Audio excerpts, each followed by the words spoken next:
for what it's worth, there's 3 other people watching this that they're not Oh, nice, actively. nice. Yeah.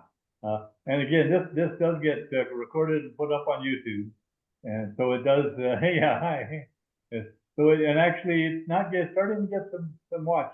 My first 3 with they were more than the national Libertarian candidates, Josh Smith and Jacob Hornberger, and the rest of that kind of crowd.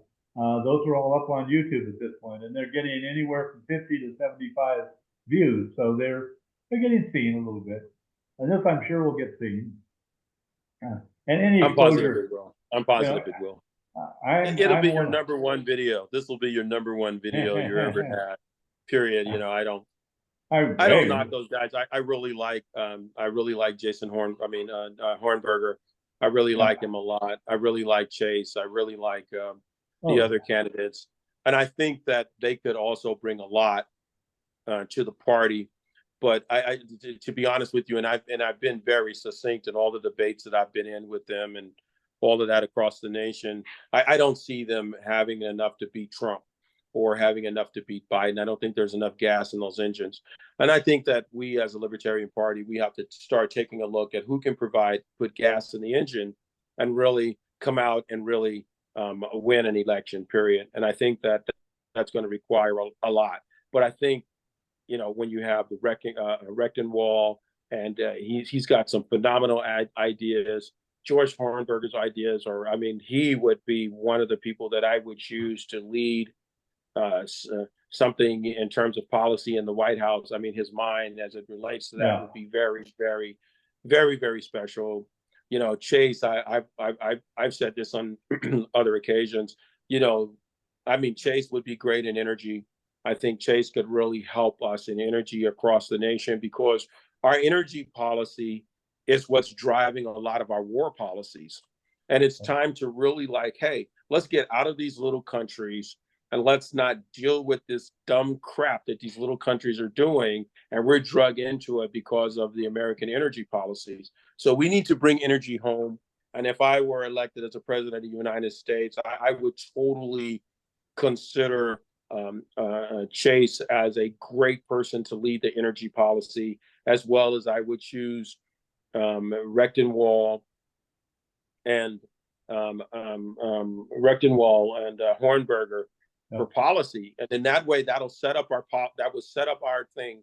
That would set us up as a Libertarian Party in such a way that where we can get people in a lot of local offices across the country, because I can tell you right now, unfortunately, in a lot of areas, the Libertarian Party is polarized, and we need to break that polarization, and we need to come out swinging hard with a different point of view. When I look at the landscape right now, and I consider an RFK doesn't have the moxie. And I said this to RFK just a little while ago. I think he made a tremendous mistake in his VP pick, but nobody's going to listen to me, but I just think it was a tremendous mistake. But I understood what he was doing, and I think that, and as far as the professor, I just think he should stay in college. He should stay as a teacher. Plus, he doesn't look as good as I do. And because you got to be good looking and you got to have that pizzazz. And I just think that he just should stay in college and just keep teaching, because it's just it is a farce. But I think the Libertarian Party right now, with the right leadership and the right leader, can really take the White House. And I think this is our time. I think I got to think that at least in my lifetime, there hasn't been a better time. There has never been a better time. This is the time. I spent most of my life voting for the stupid R at the end of the name. And never really paying much attention until we came down to 2016 and we had 2 idiots running. When you vote for the lesser of 2 evils, you still end up with evil. What we have to do now is we have to vote for the person that can help us accomplish our agenda. One of the things that I really hate that has happened inside of the Black Caucus is inside of the Black Caucus, they lean so Democratic now, but the Black Caucus rules were never established like that. The Black Caucus rules were established to vote for the presidential candidate that can help us as a people. And I think the American people are tired right now. And I think the American people, you know, are really ready for something different. And you can see it. You can see it. Yeah.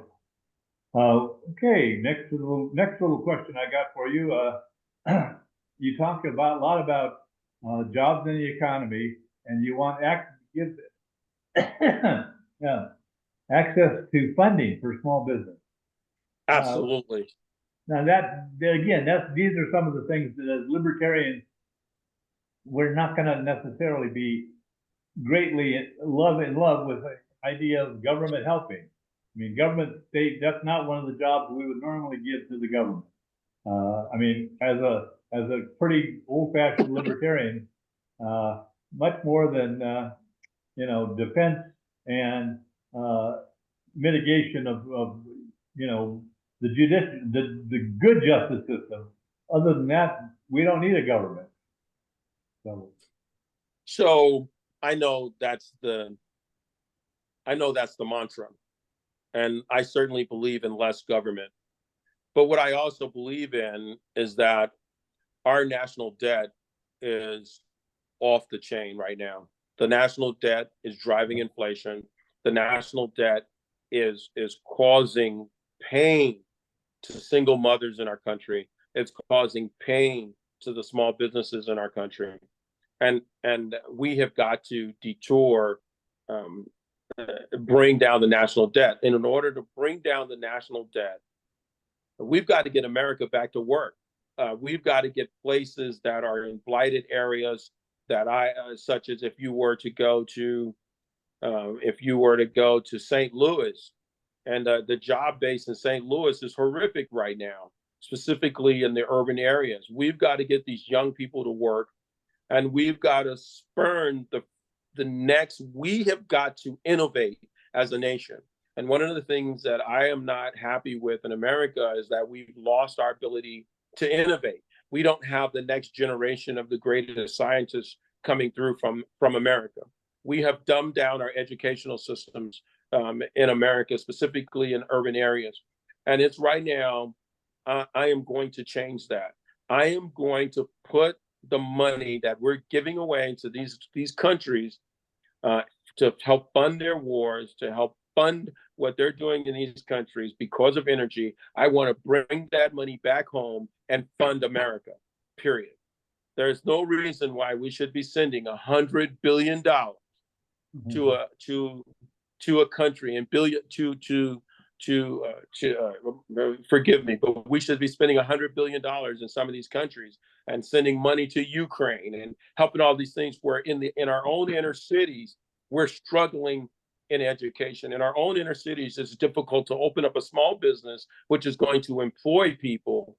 Places like Chicago, where people have, a lot of the large companies have left the area in Chicago. We've got to get American people back to work. We've got to innovate to the next level right now. And sometimes we've got to make an investment in innovation. My new book came out, and I'll share this. My new book came out just yesterday, and it's called "The Beautiful Lessons from the Ugly Woman." So, and in that book, I talk about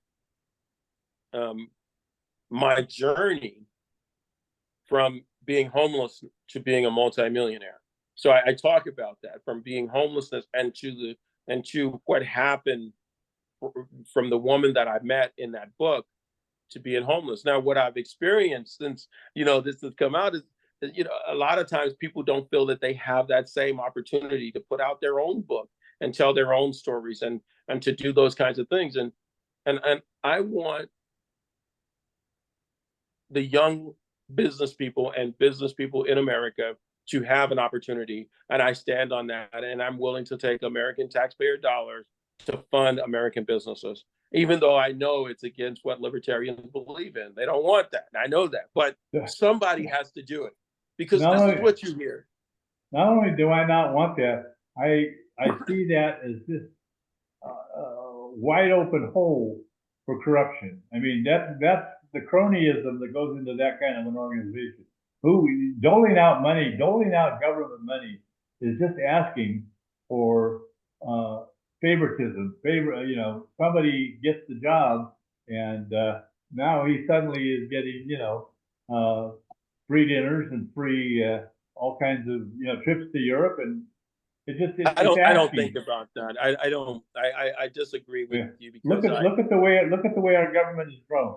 Our government has grown into a crony capitalist society, and every time you make some kind of a handout situation, you create something where whoever's in charge of that is going to get wooed, is going to get it's begging for cronyism.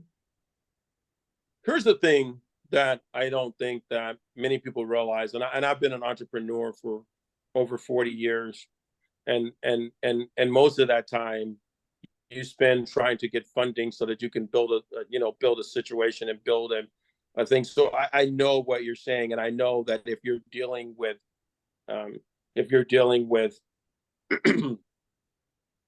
people that have no ethics, it doesn't matter what you do. Unethical people will do unethical things. It doesn't matter what you do. You can go to church and you could find those same unethical people doing unethical things inside of churches. Do we get rid of churches? No. We have to work through the challenges that this is going to face. And right now, America is in a crisis. We're in such a crisis. When you see eggs at $8 for a dozen of eggs, you know you're in a crisis. I mean, period. We are in a crisis, and we're in a crisis that we have to address now in order to be able to make a difference. Agreed. I mean, I can't help but think that kind of an organization. I don't want more government anything, and creating a bureaucracy that's going to hand out money, just beg for. I don't think we're talking about handing out money. I think we're talking about making an investment. We're not talking about handing out money. We're talking about making an investment in the American entrepreneur. And what I'm saying is, but what I'm saying is, we have to make those investments, period. I mean, I know it's against everything that libertarians stand for. I understand that. But libertarians, by and large, are not dying on the streets of Chicago. Libertarians, by and large, are not dying on the streets of St. Louis, Missouri. Libertarians are not dying in these urban areas where just a little bit of something could really make a difference. And that's all the difference. And luckily for a guy like me, I had somebody to invest in me and to help me get to where I was going and where I'm doing. And because I had that made a difference. I've hired over 1,000 people to work for me. Those are 1,000 people that can help the American economy. So those are the kinds of things that we're looking for to make a difference. Now, could I have done something different? Yeah, but I didn't. I did right by it. And most people will attempt to do right by, if the objective is to get the American people working, specifically in inner city areas where there's a lot of pain and there's a lot of frustration, there's no hope. Even in certain parts of Los Angeles, hope is gone. But we've got to get the American people back to work in these urban areas to make a difference. And we're not talking about restaurant jobs. We got to bring manufacturing jobs back. We've got to fix the American infrastructure across this nation. I've driven more than 500,000 miles over this country, almost 1 million by this time right now. And when you see the infrastructure of America, you realize that, you know what, we really got to get this thing under wraps. We've got to fund entrepreneurships that's going to help make these things different and help to make a difference in spite of the challenges that those things come with. You don't think that funding of small businesses and things like that isn't better handled by the banking system? But before the banking system can be, I know. Hang on. Let me tell you something about banking. Hang on. I was about. Okay. Let me finish. Okay. But you got to get the Fed out of the banking system. I mean, with the bankers, and again, this is not going to raise any money for me right now, what I'm getting ready to say. But the bankers have proven to be some of the most unscrupulous group of individuals in our country that ever has been. If I'm not mistaken, did Barack Obama not give them a almost $1 trillion bailout? And that bailout was to fund small businesses, right? So that the small businesses can help get the economy back on track. Why? Because most people work in small companies of under 100 or less. That's very true across all of America. And that money went to what? That money went to give executive bonuses. That money went to give it, and that money never, ever made its way to small business America. The finishing part of that, the second half of what I said though was you got to get the Fed out of the bank. You got to. I agree with you. You got to make the banks suffer their own losses. I mean, if they're going to be stupid and do things like that, then they deserve to fail. And now the banks. I agree with you. Yeah, the banks are in a situation where they do things like that because they know the government comes in to bail them out. And so, you know what? And it's time out for that. It's time out for that. It's time out for that. It's time to support local banks in local areas where there's more of a community type involvement. It's time to reduce the regulation in banking so that more small and local banks have an opportunity to succeed. And as it stands today, that process is an arduous, unforgiving process that needs to be rectified. I am so dissatisfied. You would think, and I'm going to tell you this because this happened to me. I'm going to share something with your audience that happened to me, and I hope people share it. It will. I raised a lot of money through a stock offering, and I did that kind of thing. And you would think if you have $2, $3, $4 million in the bank, that your bank would love you and that your bank would want to do with you. But when you're in an urban perspective, the spotlight is always, are you a drug dealer? Are you doing these kinds of things with your money? Because this is the spotlight that the banking, and you would think that banks would just oodle for you if you have $4 million in their bank, and they would just oodle for you and just love you and do whatever. But you would be surprised the difficulties that banking has on urban companies. And so these are things that we have to take. I think that the Fed, we need to sit down and have a serious conversation with the Federal Reserve. I think that we need to sit down and have a serious conversation with, trying to rectify this system. And I know, and I'm saying this because if you are of the perspective that we need to completely axe the Federal Reserve, which most libertarians are, right? And I'm not, and hey, if we can axe the Federal Reserve and get away with it, I'm for it. But in today's time, that's going to be a very difficult thing to get legislatively through. But we can definitely talk about how we can reform the Federal Reserve setup as best we can. A lot of people don't even know the Federal Reserve is actually a private corporation. It is not a government corporation. I know. That's why Ron Paul always says, let's edit the Fed. Let's audit the Fed. It's crazy. Yeah. If we actually I'm certainly against the monopoly that the Federal Reserve has. I think maybe there should be a couple different kinds of Feds, if for lack of a better word, or trying to find another word, because usually you have Walmart and you have a Costco. So there's some competition there, and maybe it's time to consider a competitive edge in that and not have our monetary system completely controlled by one unit. Maybe it's time to take a look at how to make that happen. But you're not going to get elected on that message. That's for sure. You're not going to get elected on that message. And it's a very tough thing to legislate. And what I've tried to bring to our party and say the reason why I want to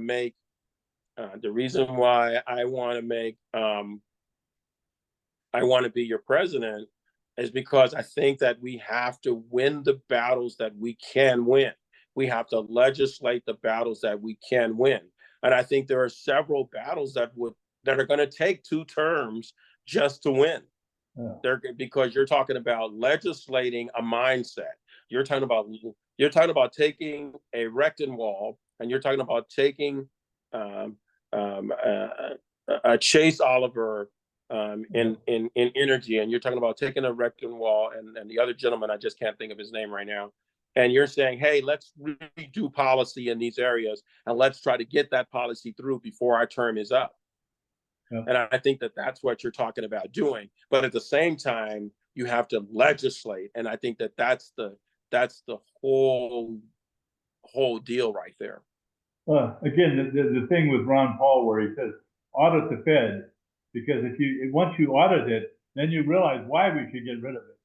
If once people realize what the Fed is doing, then they probably would go along with getting rid of it. But nobody even knows who they are, let alone how bad it is. You know? I agree with you 100%. I think that there should be oversight on everybody, on every big entity like that. There should be real oversight. Yeah. But then you're talking about lobbying dollars. You're talking about, the dollars that are spent lobbying to keep those things in place. You're talking about, you're talking about what you would have to add in pork to make a bill pass. You're talking about all of these other things that go in actually legislating a libertarian agenda. And I think that that's where we have to do. We've got to really pick out the winnable things at this point. So if I'm elected as your next president of the United States, we have to pick out the winnable things and really drive home those winnable things. And then hopefully we get another president in there who maybe can do that and try to legislate on those winnable things. Yeah. And that's what I see. As I, not to be a kind of a doomsayer, but nobody's not saying that as a libertarian, it's kind of a long shot. And I tear myself apart prior to today. I'm not going to say anything about your candidacy, but prior to today, I was saying my feeling was I like Rechtenwald for his policies, but I like Chase Oliver for his delivery. Chase Oliver is very smooth. He's a very smooth candidate, and right now we need to get our message out there more than anything. I would love to see, I'd love to see a three-way debate. Now, I'm pretty certain it's not even going to be a two-way debate because the old man ain't up to it. But I would love to see a three-way debate. Put any of our candidates up there, and our candidates would chew both of them up.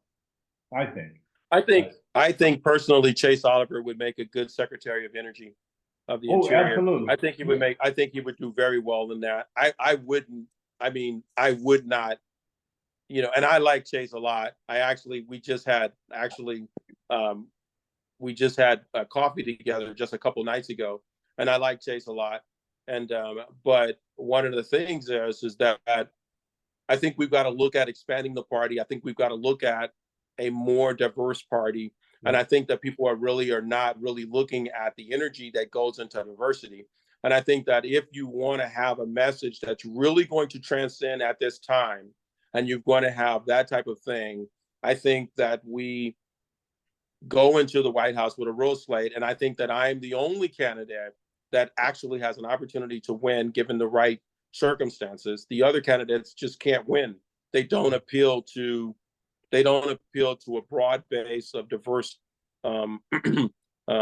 Americans, period. They just don't. And they won't. So you've got to come up with something different if you really want to have a voice. If you really want to have a voice, you need to have a voice that transcends the standard libertarian rhetoric, period. And I believe that wholeheartedly. But at the same time, be prepared to go into the White House with a libertarian agenda. And I think that's a winning slate right there. And from what I've seen inside of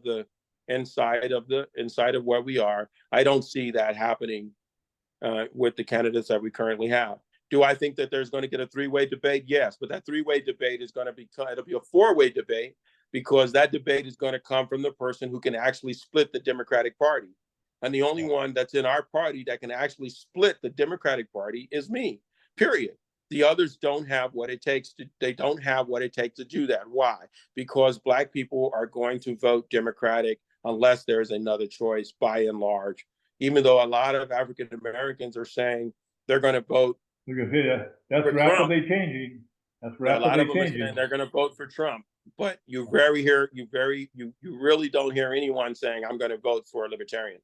I'm going to vote for Colin, because that diversity now has not been met. And I think of the candidates that if the party really wants to expand, and if the party really wants to do something different, they would elect me as their presidential nominee. And then I think I would, and we'll look at who we can put as a VP candidate. Do you know what I mean? I think that a Mike Mate would make a great Mater might make a great VP candidate. Yeah. I think that's the way we should be looking at the party in this run. And I have nothing against any of them at all. I think you got the guys with the policy. I saw energy there with Chase Oliver. It was great on energy. I see Mike Watte. He can't win an election, but he can be a great vice presidential candidate. And I see myself as a leader with the ability to win the election. That's the way I see this shaping up. Yeah. Well, it certainly is going to be an interesting one this year. Yes, it is. Yes, it is. Yes, it is. And because I still, I don't know, I keep in the back of my mind, I was going to make a bet about a year and a half ago that we'd see Michelle get back into it, if they could talk her into it. No, Michelle, she doesn't want that job. She doesn't want it. I mean, she doesn't need the stress. She doesn't need the. Oh, no, she's out selling books and promoting and inspiring people. She doesn't need it right now. What are the Democrats going to do? They're already trying to dump Biden. They're just starting to trickle.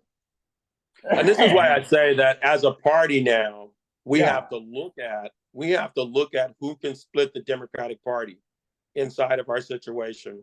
And if the right, young, articulate African-American man with pedigree, that's a fighter that came from nowhere, that's going to somewhere, that's the story that needs to be told. And then the rest of the guys, you ride those coattails, you'll get a lot more messaging out. And then I'm a centrist in a way. Like I believe in a lot of the libertarian platforms. I want to completely reduce government. To think we're going to get rid of government right now, it's not something you're going to get through Congress. You're just not going to get through it. But we can reduce the heck out of it. Yeah. We can improve education. To think that we're going to get rid of the Board of Education, I was helping with that name, but to think we're going to get rid of it, no, but we can definitely improve it. You can take a erecting wall and put him over education and improve it across the board, reduce it where we need to reduce it, and improve it, and hold our states accountable to a national educational standards, so that we're not just passing kids from 6th grade to 7th grade to the 8th grade to the 9th grade, and they have no education whatsoever. They couldn't even articulate an antagonistic debate. So these are the things that our children today, and we should be ashamed of ourselves as Americans to allow this to have taken place. We should be ashamed of ourselves. But when I am elected as a president of the United States, we're going to bring an agenda into place that's going to help our country for the better. Yeah. Well, here in Montana, it's probably not a good example, but I talk to people. And everybody I talk to, they're small L libertarians. They agree with everything on the Libertarian Party, but they don't want to be a spoiler. It's kind of one of the reasons, except for a couple of reasons here in Montana, I'm a fan of ranked choice voting. I think that would be quite an interesting, because everybody says, well, yeah, I like the libertarian philosophy, but I don't want the Democrats to win. I don't want to be a spoiler. And I think that's an awful lot of what we have to fight against. Well, we have to look at this as a basketball contest. And, we've got to get out there on the floor. We've got to put the ball behind our backs and we've got to take the 3-point shots. We've got to do the miracle plays. We've got to do the head fakes, and we've got to do what we've got to do in order to win the game. And this is what this is. It's 100% proven that Donald Trump can be beat. Biden, this is the time to beat him. It's 100% proven that Biden is out. Biden is bumbling Biden, and he's done. Biden is done. Kamala couldn't even get one delegate when she ran for president of the United States. So Kamala can't carry the mantra. And who they want an extraordinary liberal candidate to come in there. So no, the party is fractured. Yeah, you got, the party is fractured, and the Republican Party is not more soft. Just that Trump is dominating the news right now, and we've got to jump in there, and we've got to start grinding our thing out. The Libertarian Party needs a different narrative. Period. The Libertarian narrative has not worked. Period. At all. You know how I know that? Because they haven't won the White House. So we need to win the White House, and this is what we can do right now. And the Libertarian narrative can carry this through with the right candidate. And right now, I 100% believe that in this scenario, I am that candidate. Period. And I don't bite my tongue with it. I'm not trying to be whatever else it is right there. There's no better person that can beat Trump than me. There's no better person that can beat Biden than me. There's no better person that can beat JFK than me. Period. It just doesn't exist in all of America right now. And the professor, he just needs to go back to street teaching. We'll make the professor, we'll convert the professor into a libertarian. Well, the professor needs a haircut. We need to give the professor a haircut. The professor is scary. You got the scary professor. So. And we need to do these things, and this is what it's going to take for us to actually change the narrative. The libertarian narrative, and I've said this is broken. And if we want to really change the narrative, we really have to do something different than what we would ever do before. And that's why I'm running for president of the United States. We're going to do things different. I'm going to cut the government. This is what I promise you that I will do. I promise you I did. I'm going to cut government spending. I'm going to cut the size of government. I'm going to cut big government. It's time for big government to be over. I'm going to improve education. I agree. In our nation. We're going to improve education, specifically in urban areas. We're going to improve education. You're not going to be able to just float through school and float through all these things. You're going to be challenged in every way. We're going to fix criminal justice system. When I go into job, I have 2 jobs that I want to do when I hit that office, and that is to reform criminal justice, repeal and gut Biden's crime bill. We're going to gut that bill at all costs. We're going to cut government back, and we're going to suck the SEC out of the SEC. Believe me when I tell you, Biden loses his job when I step in that office. And that's what we're going to get done. And we're going to take Rechtenwald, and we're going to take Hornberger, and we're going to take those guys, and we're going to help them. We're going to put them in a position where they can lay out policies that are libertarian policies that we can carry through. And then we're going to get out there on the road, and we're going to win some of these local elections. We're going to use the office of the president to get out there and win these local elections so that now we can carry policy across the nation. And that's what I promise that I'm going to do, period. And then we're going to put Chase in energy. Chase has this vision for energy. He is strong in energy. And I think that Chase could be our energy czar for America. And let's look at all energy. Let's look at nuclear. Let's look at let's look at thermal energy. Let's look at wind and solar fusion and all of these different kinds of sources of energy. And let's get energy bills cut across America. If we can cut energy bills across America by 50%, I think that we have done something as libertarians in our country. And I think that as an energy czar, Chase Oliver would be the person that I would choose to get that done as an energy czar. As a presidential candidate, absolutely not. I don't see the presidential candidate there. And then I would use Mike Mater as our VP candidate. I think Mike Machera would be great in that area, but he can't give us urban America. He can't give us Spanish America. And I'm just really just having a heart to heart with you, you know. So, but he can't give us Mexican America. He can't do it. It's just not a possible thing in his bellywick. He's just weak in those areas.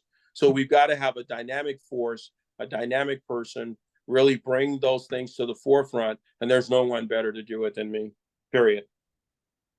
Well, Joseph, I'm not sure I'm ready. Yeah, no, you bring a whole lot. I mean, yeah, you're right. There's a need to get a whole lot changed, and I think there's a lot that you can bring to the party. Yes, certainly. Well, anyway, I think we probably just about beat the horse dead enough. Yeah, we done beat that horse. We're going to beat that horse. Anything else you want to say, kind of in closing? Sure, absolutely. I would love your support. Visit my website at josephcollinsjr.com. Chip in, and I say this because it really takes a lot. I've spent time right now. I'm working with the guys in New York. We're working to get ballot access in New York. We're working right now to get ballot access in Alabama and ballot access in Illinois. So we need that support. So chip into our campaign, and we're going to go out here and get these things done. What we really need right now, and I'm one of these guys, is that I really need 1 million people to give me $10 right now. We need $10 million from anybody that's a libertarian. Go to my website, josephcollinsjr.com, and donate. We need $10 million so that we can get ballot access in New York, ballot access in Illinois, ballot access in Alabama, so that we can put up a good fight. So go ahead and make your donation at josephcollinsjr.com. And hey, I had a new book come out. I definitely want everybody to get my book. I'm excited about it. The Beautiful Lessons from the Ugly Woman. That's a very good read. Mm-hmm. And it's on Amazon. You can go get it. And it'll be out on the 3rd. So please do that. But that's what I want to say. And, I'm looking forward to seeing everybody at the convention coming up in DC. And I hope that we can make compelling arguments so that we can really drive our initiative across. Did you see the news today that came out? Guess who's going to be at the convention? Who is that? Donald Trump. They're invited Donald Trump to our convention. Yep. That's a doggone shame. Those are the kinds of mistakes. Those are the kinds of mistakes. That's just like saying, let's invite, well, why don't you invite Joe Biden? That's just like inviting Donald Trump to the Democratic. That's like inviting Donald Trump to the Democratic thing. So now I got to get up there and tell Donald Trump to his face, I'm going to whip you all over America. So those are the kinds of blunder-headed mistakes that we're making as a party that we should never make. That's a blunder-headed mistake. I think you're right. That's a blunder-headed mistake. That means that you don't even take your own candidate serious enough to win. That means that in your own mind as a party, you don't take your own candidates seriously. And that's the shame of this. And I'm going to say this, and because I don't bite my tongue in what I say. Shame on the Libertarian Party. Shame on the leadership of the Libertarian Party. I wish my mother was here. She'd get a switch and whip all y'all. That's what she would. This is. I think that's a terrible mistake. I wouldn't invite Donald Trump to my doghouse. This is a battle. This is a debate. This is how we get our message across. You should not even do that. This is a shame. And these are the kinds of blunder-headed mistakes. And you can tell everybody I said this. These are the types of blunder-headed mistakes that keep us a third party and won't let us make the mainstream. This is a blunder-headed mistake. Blunder. Donald Trump is not that great. And that's the way we've got to look at it. I think I agree with you entirely. Unfortunately, the tragedy of my lifetime, being a 76-year-old old man, it pains me. It pains me terribly to say that in my lifetime, Trump is probably the best president we've had, and he's terrible. And don't get me wrong, he's terrible. But it says what a slew of really bad ones I mean, like I say, that's what led me to become a libertarian in 2016 when we had. So why would you invite the enemy? Why don't you just?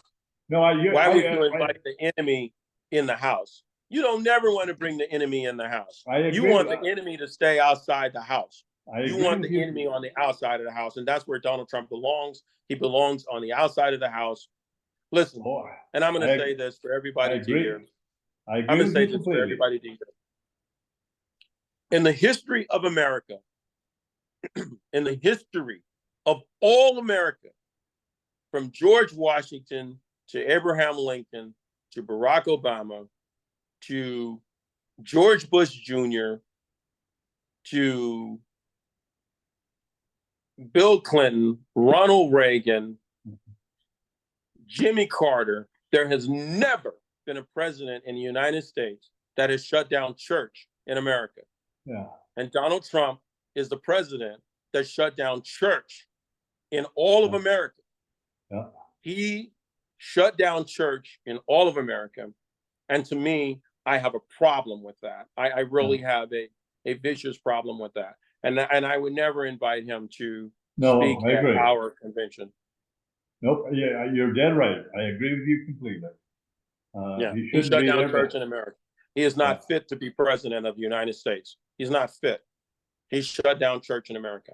And if we allow any demagogue to shut down church in America, what else will he shut down in America? Period. Who knows? And I think that people need to get off of this whole Trump demagogue thing. And Trump has broken the law, or at least the facts have broken the law. And it's time for us to get him off as a demagogue. It's time for him to go sit down. Worst case, and all this other things like this, Dave, and I'm glad we're having this conversation, is that he would be a lame duck president. And we all know that lame duck presidents, I apologize for that. We all know that lame duck presidents don't get a lot done in their second term. So we can't expect Trump to get anything done. So we're just putting a lame duck in office, and we're putting a man in office who is a lame duck, who shut down church in America. He attacked religion. He attacked the spirit of America. He attacked separation of church and state in America. And so I have a problem with that. And I think others probably do too. Well, he was really, his first term was pretty much as a lame duck. He had so much against him that, I mean, and his second term, if he gets reelected, it's going to be even worse. So, it's going to be even worse. So it's time to put a fork in that duck he's done. And you know what I mean? It's time to put a fork in that goose he's done. And I'm embarrassed by it. And if I'm allowed to speak, I would say I'm embarrassed by the Libertarian Party for that move. That is a horrible move. I bet you the Democrats won't invite Joe Biden to go speak at the Republican Party event. and I bet you the Republicans and I bet you I didn't say that right. Let me say it again. I know what you meant. I bet you the Democrats are not going to invite Donald Trump to go speak at the Democratic event. And I bet you the Republicans are not going to invite Joe Biden to go speak at their event. Oh, now wait a minute. They might do that. Oh, just to make fun of him and see how terrible he is. I got you. You might be right. The more Joe Biden talks, the dumber he looks. Oh. Yeah, the more he talks, the dumber. Yeah, I give you that one. So this is a travesty, and I'm glad I'm putting this on video. And I will say this, that we need to, as libertarians, we need to protest Trump coming to our convention. This is our convention, and this is our time, and we need to protest that. Yeah. So the libertarians are out there fighting spirit, and that's why we have to raise our own money, and that's why I'm asking every libertarian, go to my website, josephcollinsjr.com, make a donation. We need to raise $10 million by the end of next week. That's what we need so that we can make sure that we have ballot access in New York, and we have ballot access in Alabama, and we have ballot access in those areas. And I'm saying it on your show, but I hope you spread it. This is gonna be the best. This gonna be the best show you ever had. You ain't never gonna have this many views that you're gonna get from this particular show right here. I'm telling you right now. We'll certainly see. It'll be on YouTube in the next couple of days, and good. I'll send you the link to that. Definitely do that. unfortunately, there's two YouTube channels that are the Montana Libertarian Party. The first one was made about 7 years ago, and Yeah. unfortunately, the gentleman that did that died. So we don't have the password.